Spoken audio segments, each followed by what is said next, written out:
গণধর্ষণ কাণ্ডের অভিযুক্তদের কঠোর থেকে কঠোরতম শাস্তির দাবিতে সরব হল বাম যুব সংগঠন ডিওয়াইএফআই ও টিওয়াইএফআই। বৃহস্পতিবার বিকেল নাগাদ সংগঠনের তরফে এক প্রতিবাদ মিছিল সংগঠিত করা হয় রাজধানী আগরতলাতে। এতে উপস্থিত ছিলেন ডিওয়াইএফআই এর রাজ্য সম্পাদক নবারুণ দেব সহ টিওয়াইএফআই এর রাজ্য নেতৃত্ব। মূলত রাজ্যের সম্প্রতি ঘটে যাওয়া নৃশংস গণধর্ষণ কাণ্ডের মূল অভিযুক্তদের কঠোর শাস্তি প্রদানের পাশাপাশি রাজ্যের ক্রমবর্ধমান নেশা ও তোলাবাজির অভিযোগ তুলে এদিন সরব হয় সংগঠন।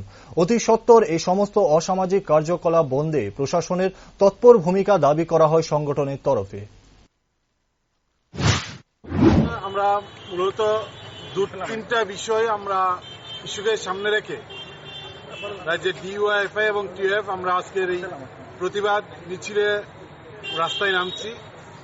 এক হচ্ছে আমাদের রাজ্যে বিভৎস নরপিশাচদের যে ঘটনাগুলো, মহিলাদের উপর, শিশু কন্যার উপর যে আক্রমণগুলো, গণধর্ষণ সংঘটিত হচ্ছে, এবং আমরা দেখছিলাম গতকাল থেকে গোটা রাজ্যের মানুষ দেখেছেন এক কলেজ পড়ুয়া ছাত্রীকে তুলে নিয়ে গিয়ে যেভাবে তার উপর আক্রমণ সংঘটিত হলো, শারীরিক এবং পাশবিক আক্রমণ। আমরা এই ধরনের ঘটনা দেখছি 2019 সালে মোহনপুরে মন্টি দাসের উপর এই আক্রমণ সংঘটিত হয়, তার দেহ পুড়িয়ে দেওয়া হয়। এই ঘটনার কাউর শাস্তি হয়নি। তারপর থেকে এই ঘটনা বাড়ছে এবং আমাদের রাজ্যের এক কলেজ ছাত্রী এই আক্রমণের শিকার হয়েছেন গত কদিন আগে। আমরা এই ঘটনার প্রতিবাদ জানাচ্ছি, যতজন তার সঙ্গে যুক্ত তাদের কঠোর দৃষ্টান্তমূলক শাস্তির দাবি করছি।